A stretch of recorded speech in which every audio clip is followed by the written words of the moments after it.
우리 옆에 있는 성도님들과 인사 나누겠습니다. 잘 오셨습니다. 축복합니다. 우리 말씀 제목으로 한 번 더 인사 나누겠습니다. 자로나 우로나 치우치지 맙시다.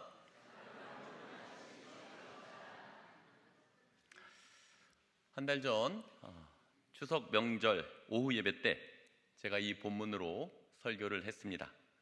명절 오후이다 보니까 성도님들이 많이 참여하지 못하셨고 먼 길 가셔야 하는데 설교를 길게 하는 게 도리가 아니다 싶었습니다. 그래서 이 말씀과 주제에 대한 개인적인 경험과 적용으로 함께 나누고 싶은 내용을 다음번 주일 오후 때 하겠다고 말씀드렸고 몇몇 성도님들이 기대하겠다고 대답을 하셨습니다. 그래서 오늘 말씀 제목이 좌우로 치우치지 아니하였고 2가 되었는데 두 가지 고민이 생겼습니다. 첫째는 1편을 능가하는 2편이 나오기 힘들다는 것이고, 두 번째는 성도님들이 1편을 듣고 오셔야 하기 때문에 어제 제가 지난번 설교를 유튜브에 들어가서 조회수를 확인했는데 깜짝 놀랐습니다. 추석 명절이다 보니까 역대 최저 총 52명. 그래서 1편을 들어야 2편이 연결되기 때문에 난감했고, 1편에서 본문 해석을 했고 2편에서 경험과 적용을 나누려고 했기 때문에 고민이 되었습니다. 설교 본문을 바꿔야 되나? 아니면 전체 문자를 보내서 1편을 듣고 오시라고 연락을 드려야 되나? 혼자서 고민하다가 그냥 주님께 맡기고 하기로 했습니다. 이렇게 말씀을 드리는 이유는 오늘 처음 들으신 분들이 왜 성경 해석 안 하고 경험과 적용을 설교하냐고 의아해하실까 봐 먼저 설명을 드리니, 본문 해석이 궁금하신 분들은 9월 15일 주일 오후 설교를 꼭 들어주시기 바랍니다. 핵심만 요약하면 이렇습니다. 본문 12절 말씀을 함께 읽도록 하겠습니다. 시작. 암소가 벳세메스 길로 바로 행하여 대로로 가며 갈 때에 울고 좌우로 치우치지 아니하였고 블레셋 방백들은 벳세메스 경계까지 따라가니라. 여러분, 도저히 불가능한 일, 기적 같은 일입니다. 한 번도 멍에를 메어본 적이 없는 두 마리 소가 처음 만나서 14km가 넘는 언덕길, 비탈길을 올라가면서 심지어 젖먹이 아기 소들을 떼어놓고 영영 이별하게 되는 죽음의 길을 떠나는데 바로 행하여 갈 때 울고 좌우로 치우치지 않았다는 것입니다.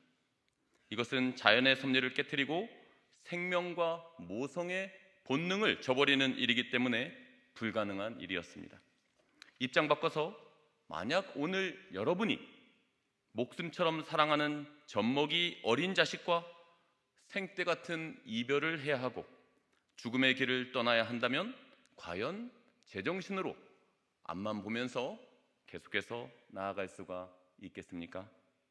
불가능하죠. 악한 블레셋 이방 제사장들과 점술가들이 도저히 불가능한 잔인한 방법으로 하나님의 뜻을 시험했던 것입니다. 그럼에도 불구하고 어미소들이 곧장 갑니다. 꺼이꺼이 큰 소리로 울면서 갑니다. 힘든 언덕길을 좌로나 우로나 치우치지 않고 똑바로 앞을 향해 끝까지 올라갑니다. 하나님께서 블레셋에 내려졌던 이 모든 재앙들과 이 모든 일들이 전능하신 하나님의 주권과 역사임을 생생하게 확증해 주신 것입니다. 오직 하나님만이 이 땅의 유일한 왕이시고 주인이시며 전능자 하나님이심을 목도하게 함으로써 모두가 납작 엎드리게 하신 것입니다. 사랑하는 여러분, 울면서 앞을 향해 죽음의 언덕길을 올라가야 했던 어미소의 마음이 어떠했을까요?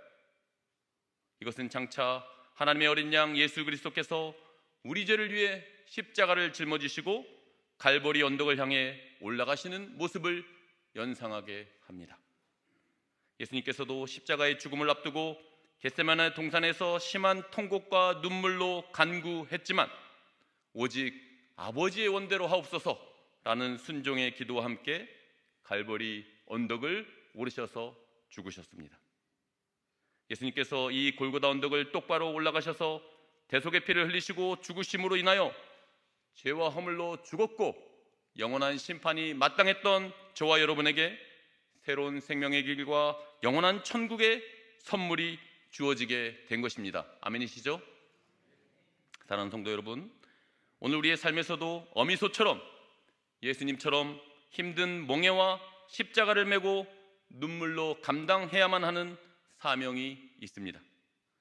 말 안 듣고 말썽 부리는 자녀들을 위해 눈물 흘려 기도하는 부모님들이 계실 것입니다. 어떤 분들은 질병의 문제, 사랑하는 가족들의 치유를 위해 간절히 기도하실 것입니다. 또한 재정의 문제로 고통하며 하루하루 버티면서 숨막히게 살아가는 성도님들도 계실 것입니다. 참으로 고된 인생길, 너무 지치고 힘들어서 때때로 그냥 포기하고 주저앉고 벗어버리고 싶은 험한 십자가가 분명히 있게 마련입니다. 이런 의미에서 이 본문과의 결코 잊을 수 없는 저의 경험을 잠깐 나누려고 합니다. 2010년 12월 중대한 결정을 내리게 되었습니다. 강남에 있는 좋은 교회에서 부목사 생활을 하고 있었습니다. 목사님도 훌륭하셨고 사례비도 많이 받고 있었고 무엇보다 아내와 아이가 그 교회를 무척 좋아했습니다. 그렇지만 제 안에 영적인 갈급함이 있었고 개혁주의 교회와 목회에 대한 소망이 있었습니다. 신학교 시절부터 삼총사로 불리면서 같이 훗날 교회를 개척하기로 한 동기 목사님들과의 약속에 대해서, 그리고 맏형인 저에게 교회의 그림을 제시해달라는 요청에 대해서 항상 부담감을 가지고 있었습니다. 이곳이 참 좋지만 개혁교회를 배우고 개척을 준비하기 위해서 한 번 더 도전의 시간을 가져야 되겠다라는 결심을 하게 되었습니다. 정말 힘들게 담임 목사님께 사임을 말씀드렸고 너무나 힘들게 아내와 얘기를 나누게 되었습니다. 담임 목사님께서 몇 번 만류하다 승인을 해주셨고 아내는 큰 충격을 받아 한동안 다투게 되었습니다. 저희도 다툽니다. 결국 힘들게 사임을 하고 개혁교회 목회를 배우기 위해 저명한 신학교 교수님께서 막 개척하신 교회의 허락을 얻어 사역을 시작했습니다. 문제는 개척교회에서 첫 달 사례비가 아내 통장에 입금이 되었을 때 마침내 아내가 폭발했습니다. 정확하게 기억이 안 나는데 20만 원인가 30만 원인가 되었습니다.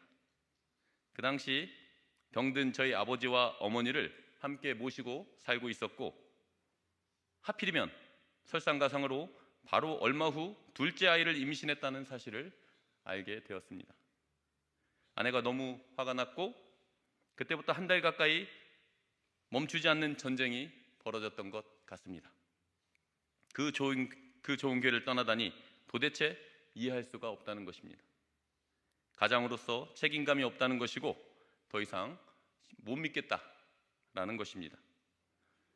많은 여성분들의 공공의 적이 되지 않을까 두려운데 제가 생각해도 너무했다는 마음이 있었고 지금 돌아보면 참 무모하고 그저 미안할 뿐입니다.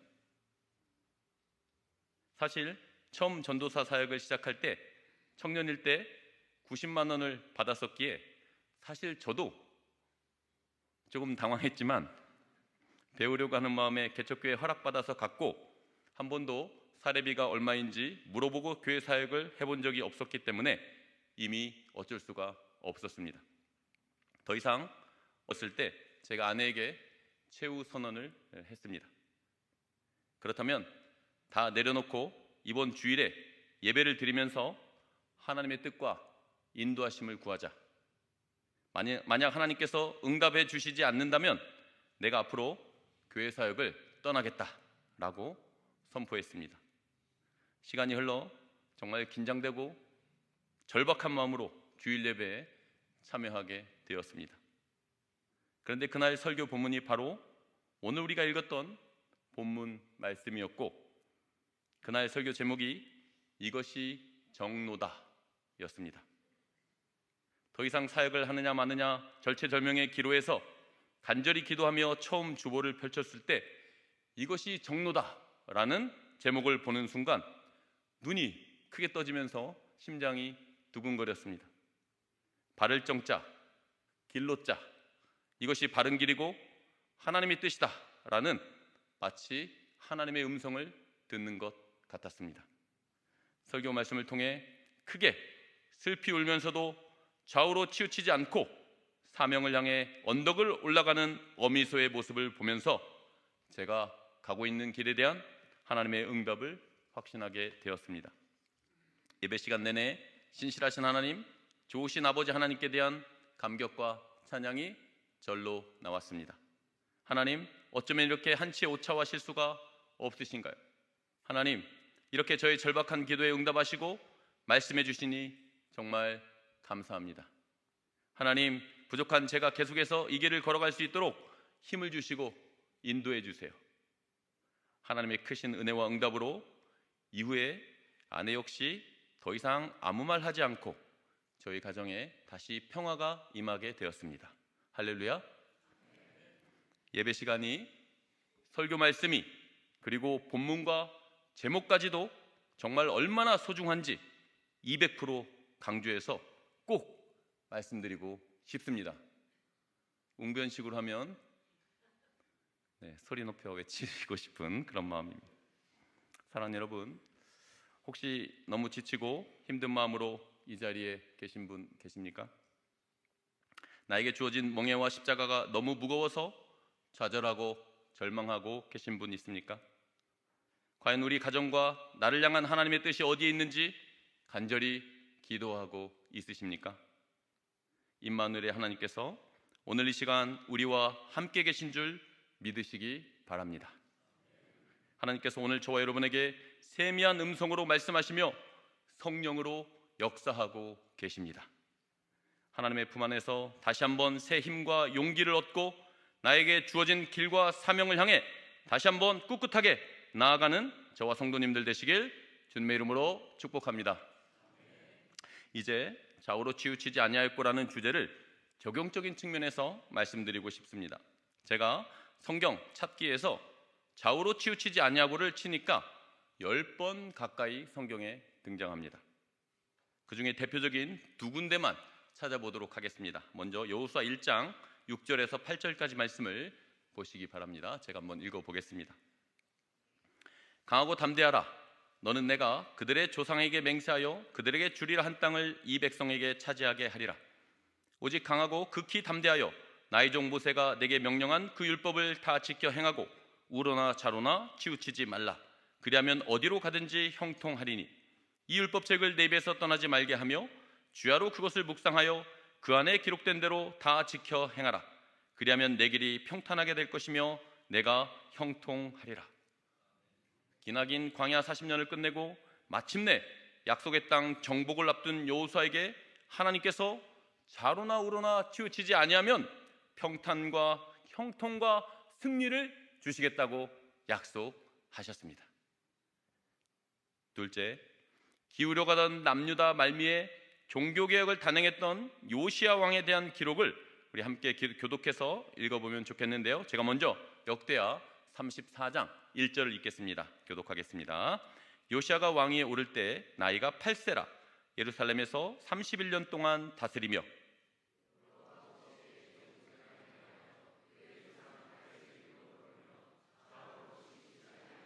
함께 있죠. 아직도 어렸을 때 곧 왕위에 있은 지 8년에 그의 조상 다윗의 하나님을 비로소 찾고 제12년에 유다와 예루살렘을 비로소 정결하게 하여 그 산당들과 아세라 목상들과 아로새긴 우상들과 부어 만든 우상들을 제거하여 버리매 하나님을 떠나 망해가던 남유다의 마지막 희망의 불꽃 종교개혁을 단행한 요시야 왕의 생애가 그의 조상 다윗의 길로 행하며 좌우로 치우치지 아니했다고 기록되어 있습니다. 성도 여러분, 오늘 본문에서 언약궤를 되찾으며 하나님의 임재와 영광을 회복할 때도 이스라엘 백성들이 꿈에도 그리던 가나안 땅 정복 전쟁에서 위대한 승리를 거둘 때도 또한 꺼져가는 나라의 등불을 다시 한번 밝게 비추는 요시야 왕의 종교개혁이 일어날 때도 좌우로 치우치지 아니하였고라는 구절이 언제나 등장하고 있습니다.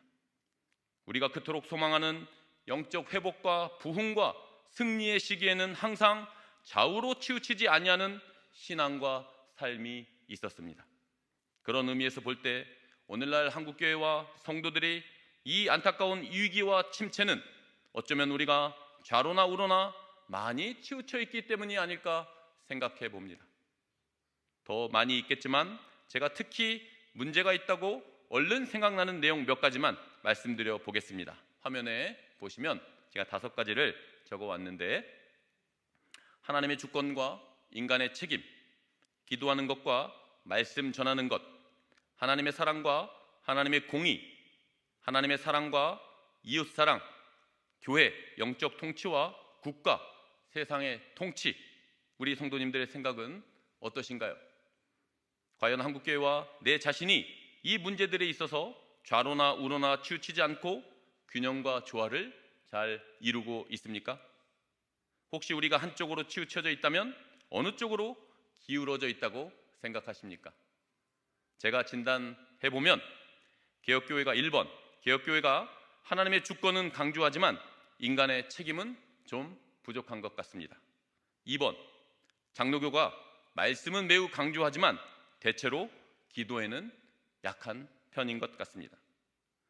3번, 교회들이 하나님의 사랑을 강조하는 만큼 하나님의 공의에 대해서는 잘 언급하지 않습니다.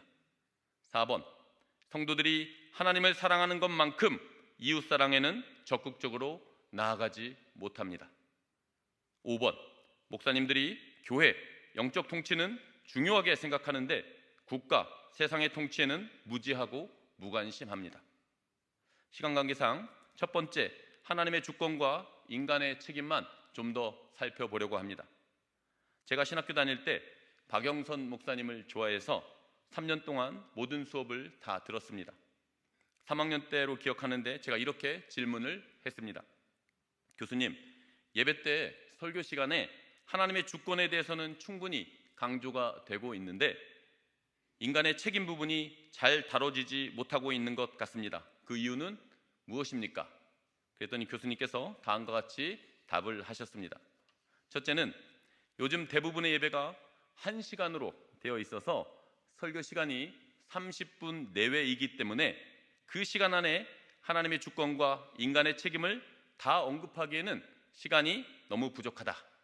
만약 설교 시간이 길어져서 예배가 늦게 끝나게 되면 주차 대란이 일어나서 난리가 난다.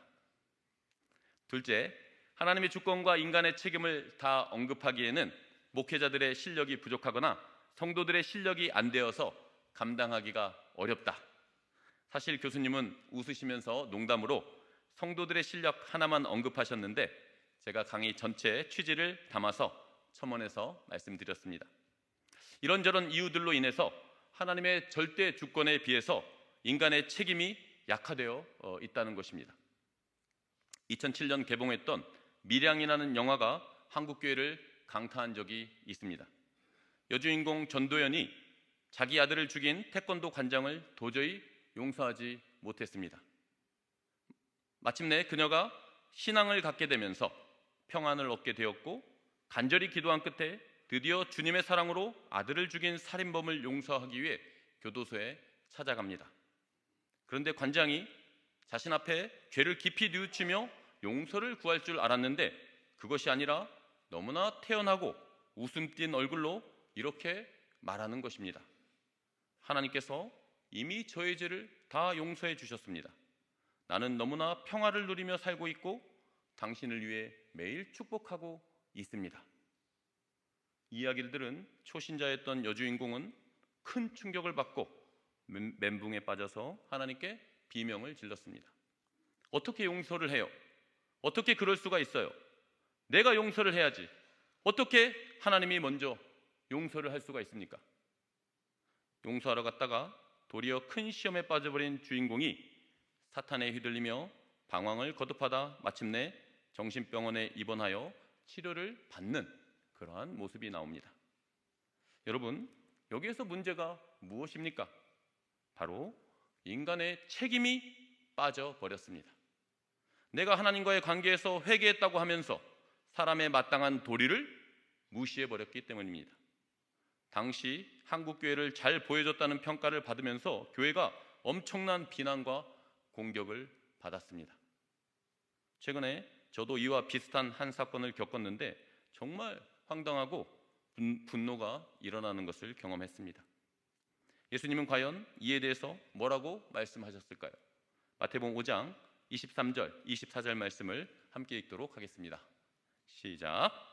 그러므로 예물을 제단에 드리려다가 거기서 내 형제에게 원망될 만한 일이 있는 것이 생각나거든 예물을 제단 앞에 두고 먼저 가서 형제와 화목하고 그 후에 와서 예물을 드리라.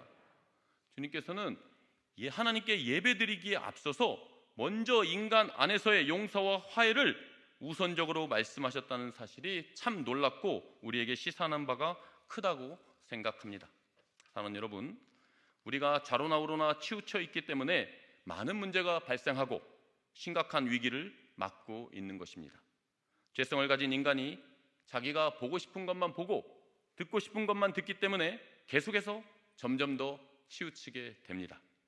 특별히 우리나라와 한국교회가 수많은 분쟁과 갈등과 다툼으로 신음하고 있습니다. 남북이 갈라져 있는 데다 좁디 좁은 남한 땅마저 동서로 갈라져 있습니다. 극심한 이념 대결로 인해 세대 간에 서로 나누어졌습니다.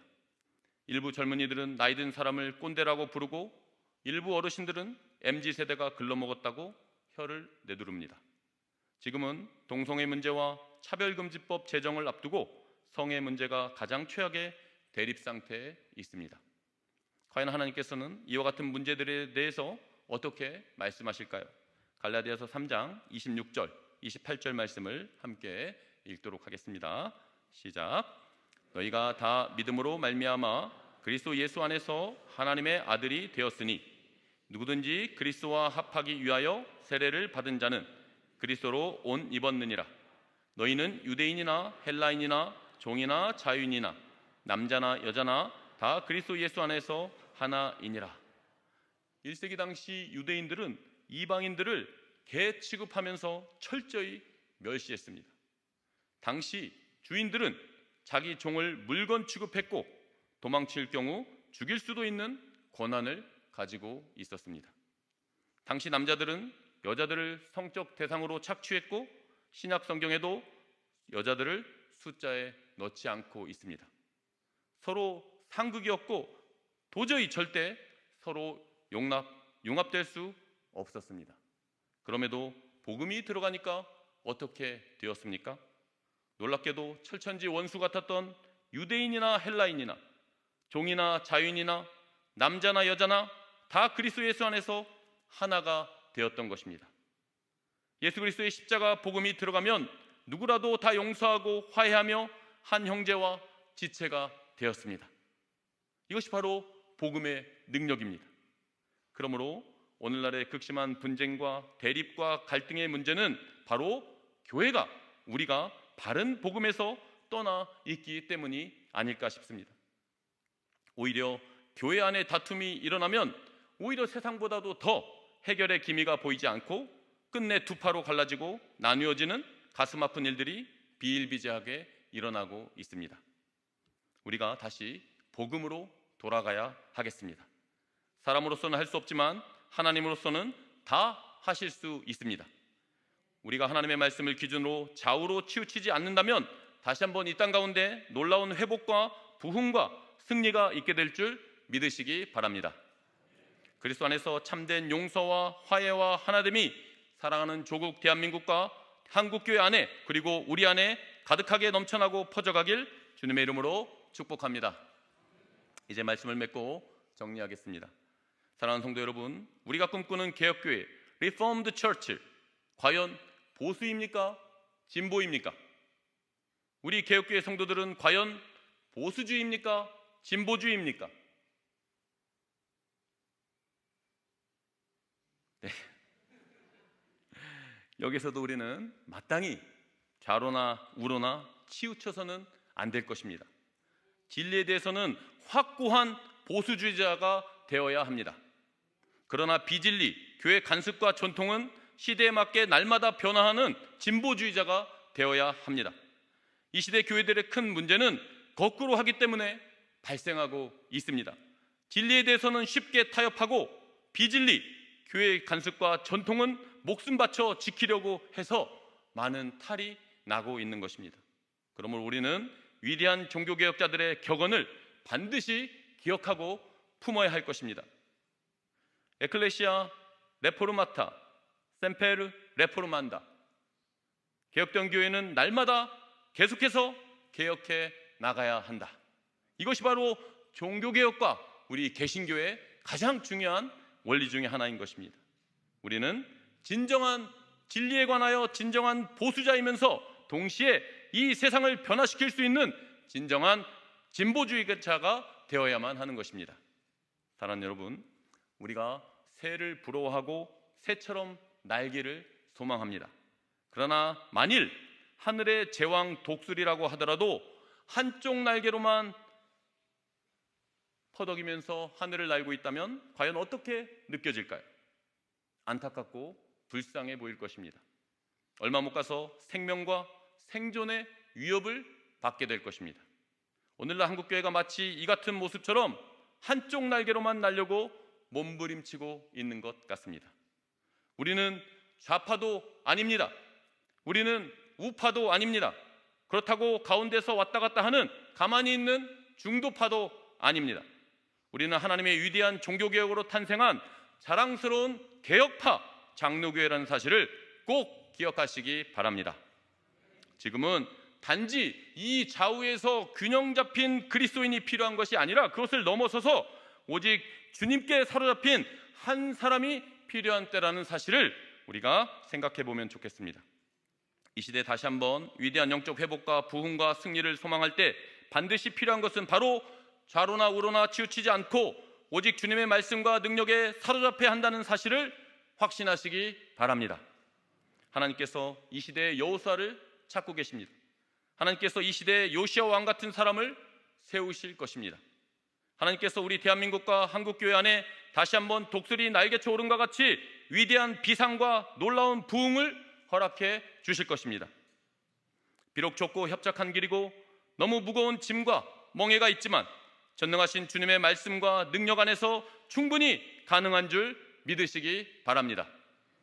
우리 주님께서 이미 걸어가신 길이고 승리하신 길이며 언제나 우리와 동행해 주시는 길이기 때문입니다.